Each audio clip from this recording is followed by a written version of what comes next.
Awesome, man. Is All right. lighting okay? I hope this is all good. It looks Can dramatic. see everything. It looks It dramatic, looks but dramatic. it's good.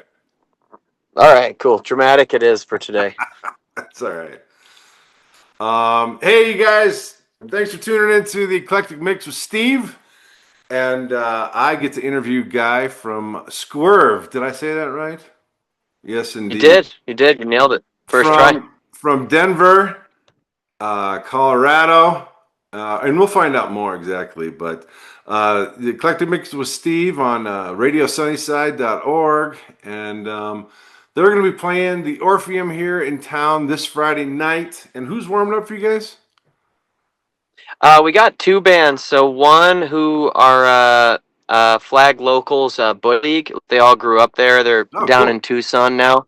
Okay, And then Plank, who are from Phoenix area. awesome, good. Yeah. Well, since I just kind of found out about you guys, and I saw you were coming and checked out your stuff, and really love the latest album that you put out.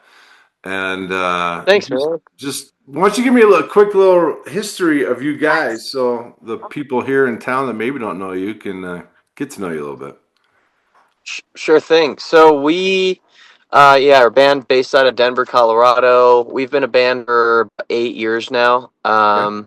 Started playing back almost 9 years. And yeah, we are have been in this formation of the band for about five. So just about COVID is when we found this lineup of four that has Okay. been the one that's stuck, and we've been touring since about 2022, 2023 is when we first started like touring out of state and Yeah. stuff. Yeah. So it's relatively new, but also we feel like we've kind of gained some good road experience at this point. And I Yep. mean, this will be our, I think, fourth or fifth time in Arizona. Oh, awesome. And yeah, so we've played Flag once before. We played Flag Brew. We played that little outdoor Yep. patio, Yep. and great I played time. It was that too. great, It's pretty great cool. vibes. Yeah. Nice. Yeah. But yeah, man, we all come from different backgrounds of music. I came from like a singer-songwriter Okay. background, and bass player and drummer came from maybe a little more metal and prog rock, Oh. and our keys player was much more like Dead and Fish influenced. But then we all kind of found our Venn diagrams per se of like musical influences overlapping around like people like the Beatles or the Yeah. Doors and Pink Floyd and Grateful Right. Dead and Fish.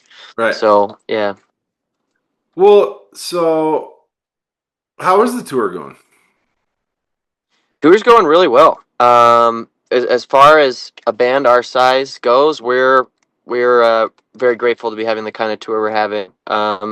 We've been playing some new markets and some markets that are like second or third time there. Yeah. And we actually have people coming out that we don't know, Awesome. and coming that have heard of our band and have been recommended to come see us. And so, you know, the rooms feel a lot better. There's a lot more energy Yeah. this time around than we're kind of used to, which is really exciting. And yeah, our musically, we're feeling good. We've just been writing a ton of new material over the Ooh. past 2 years. So Okay. trying to get that all into the mix. And yeah, road's been good. Been not killing each other. This is the fifth week, and people are getting along. That's a bonus. So we're enjoying. Yeah, So, definitely, it so, is. you've been writing. So, I'm always curious. I'm a songwriter as well. What's your process? How do you guys do it? So typically, whoever writes the song kind of writes like a skeleton of a Okay. song, or like harmony and lyrics and chord progression, um, and then brings it to the band, and then everybody works out their own part. Mm-hmm. That's like 80% of our music, I would say. But there's also a good percentage that's like, maybe someone just has one riff idea, and Right. then everybody else will build off that, and then we'll write lyrics together as a group. It's a little less common for us, for sure, to do that kind of thing, but it does happen. Um, Yeah, it's a little and tricky, yeah, but sometimes there's Yeah, yeah. And then on the other hand, it's like sometimes we've also had songs where people have, composed the whole thing, written out drum part, bass part, and keys line that they want Sure. for the song. Again, a lot less common because we like to like give people their creative Right. input just for their instrument. Right. So yeah, it's kind of how we do it. Okay. And How about what about the recording process? You guys go to a studio or just do it all on your own DAW, or what do we've you use? we've done a good mixture of stuff. Like, I mean, our first record we did in a studio and live tracked it all. With like a few overdubs, and then we were like, let's go to a studio again, and we went to just a different studio in Denver and tried, that we did more of like the layering where we recorded like drums first, then Right. guitars, then keys, then vocals. Um, and then after we did like 3 records in the studio, we started to move to doing it at our house because we were Okay. like, this is really expensive and we Yeah. practice in our house all the time. Let's just see what kind of sounds we can get. And if we hate it, we don't have to use it. We'll Right. take the songs into a studio. But let's just try doing it in our house. Since now we have really only recorded in our living room, and we've been loving what we've been getting. Our keys player Jack does like masterminds a lot of the production Okay. um, and engineering aspects of it. Right. Right. Um, and yeah, we've been recording in our living room, which has been awesome. And we upgraded our preamps recently Okay. and like brought those on the road with us. But yeah, we've done a good mixture of recording all different kinds of ways. Right now, we've been loving doing it in our house. Well, you're getting good sounds, so I'm always just Well, looking thank you. for new tips and tricks about what's working for different people. Because I mean, software changes all the time. But do you guys use Pro Tools or Yeah. Logic, or what do you use? So you know what's funny for this recent album? Jack used what's called Luna, I believe. So Okay. we've always been Logic.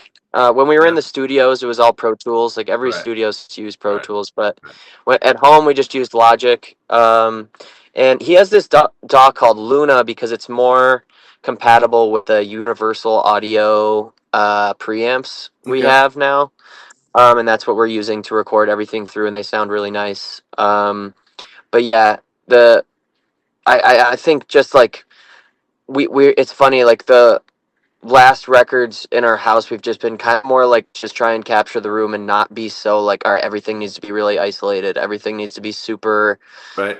clean and crisp, and trying to be less perfectionistic about it and really capture like Yeah. energy in the That's room. So hard. like for this one we tried to, yeah, it is, especially for us, we like as a band that jams and does a lot of stuff live, and like really think like performs our best music when we're playing for like with other people. Right.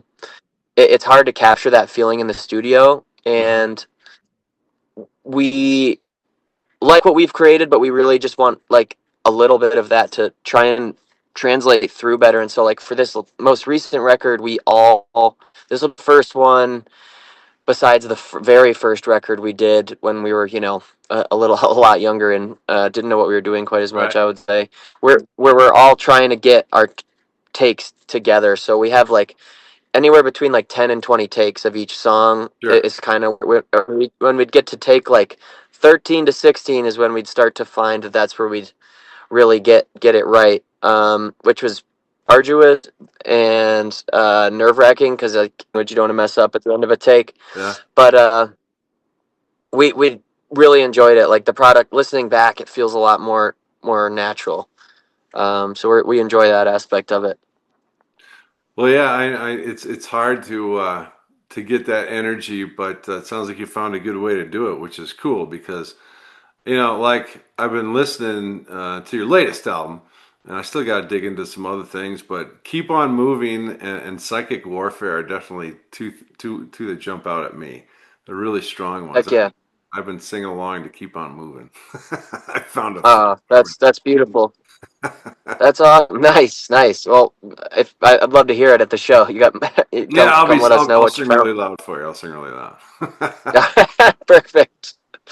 Perfect. No, that's awesome. That a lot of that songs resonated with a lot of people, and I really love that. So Yeah, I think it's just the melody and the recording. Um, it just has a good energy. It's got a good positive. Keep on moving, right? I mean, that's what you're yeah, saying. man, So that's a reminder absolutely. that we all need every single day. So what's next Yeah, for you guys? absolutely. What's next? Well, I mean, yeah, this weekend, as you know, like doing this last leg of this tour, through Arizona, and then final date in Colorado in Telluride, and New Mexico Oh, actually, sneaking in New Mexico on Saturday. Um, but yeah, we are gonna head. We have a couple dates in Colorado. We're opening up for Talk and doing just some other Colorado stuff. We're opening up for Dead Floyd. okay. And then we are headed southeast in March. At the end of March, we're going on the road again for a month. Okay. And we're gonna go, yeah, gonna go all the way down to Florida first time and work our way down there through Atlanta and North and South Carolina. And yeah, that's our move right now. Well, that's a good time. March shouldn't be too hot and humid in that part Yeah, of the yeah. The country. weather hopefully will be good. Well, what tips do you have for some up and coming bands that are just trying to get it all together, and or a songwriter or whatever you're Mm. thinking? What has worked for you? Uh, you know, as far as I think like songwriting, I'd say. I mean, I definitely fell into it from like a necessity. I would say, like just a place to channel my emotions in Right, life, right. and anything that just feels really real or like uh, maybe even hard to say sometimes lyrically, or just like using vulnerability as like a superpower, if I would say, There you go. I like that. has been something that a lot of people have resonated, and I try and put it in the music, um, and sometimes that's the only place I can find to put it, or the outlet to express it. And I think that's what I recommend is just being vulnerable with your music, and not putting yourself in a box, being open to any genre that comes through when you're Uh-huh. writing. Like, doesn't have to fall into something that you want it to be. It can be any type of song, and it can also sound a lot like your greatest influences. That's also not a bad Yeah, thing, if you're noticing that. I try not to shy away from that stuff, where I maybe previously would have. that's how you Um, that's how you find out where you take the next leap from your influences, right? It's like, okay, I can do this now. I'm gonna make it my own. yeah, exactly, exactly. And I mean, I would be nothing without all the amazing music I've been exposed to, and like wouldn't be making it. I'm sure wouldn't be making it nearly as well if those artists before us weren't doing it, or the artists that are still doing it right now. So, what are a few of your faves? Either Current guitarists or artists or yeah, or guitarists, well, or yeah. current or old ones, or just who inspires you? Big time influences, Beatles, Bob Marley, The Doors, Pink Floyd, maybe some like lesser known artists. Like when I was first becoming a singer songwriter, or was interested in it, like Josh Ritter was a big one. Yeah, Jose Gonzalez, Ray LaMontagne. yeah, Um, think of who else back then. I mean, Bob Dylan. sure, Um, yeah, a lot of just folk artists like yeah, that. Guitar wise, it's like Derek Trucks, yeah, George Benson, Trey Anastasio, and Jimi Hendrix, and a lot of them, Stevie Ray Vaughan. That those are my guys I'm listening to all the time. yep, yep. Stevie Ray was one of um, mine for sure. yeah, heck yeah! I just got like a badge thing or like a notification on YouTube that was like, "You're one of Stevie Ray's like top listeners. Congrats!" I'm like, "All right." I believe it because I've like played him videos of his like a million times trying to learn some of his riffs. That guy was So, beyond. It's just hard to say. He dude, lived and it breathed it. is. I got to see him Yeah, man. perform a couple times. That was pretty amazing. Really? Yep, Wow. That's yep. where'd you see him? Well, I was up in Chicago at the time. No, Minneapolis, the Orpheum in Minneapolis, and then we saw him at an Oh, okay. outdoor concert there as well. So a long time ago. And I still remember I Excellent. was in Chicago when I heard the news that his helicopter had crashed outside of Alpine Valley. I was like, "What the heck?" blew me Damn. away. I can vividly remember that. So, but I'm glad we have his music. Yeah, man, for real, for real, for real. I've never quite thought of that, like hearing that and just like having seen someone like that and then getting that news. That'd be pretty heavy. Yeah, it's a trip. But music is so powerful. I say this a lot. It's my favorite invisible force. It's a force, man. Yeah. It has a lot of power to change. And from what I'm gathering from your music, it's a change for good, a change for the positive. So kudos for doing that and having a blast playing. I'm looking Hey, forward thank you. to seeing you guys on Friday, and hopefully we can Heck yeah. connect up there. And yeah, Yeah, man. absolutely. Heck And yeah. Well, thanks, Steve. absolutely, Guy. Have a great show, and we'll be talking and looking forward to seeing you play on Friday.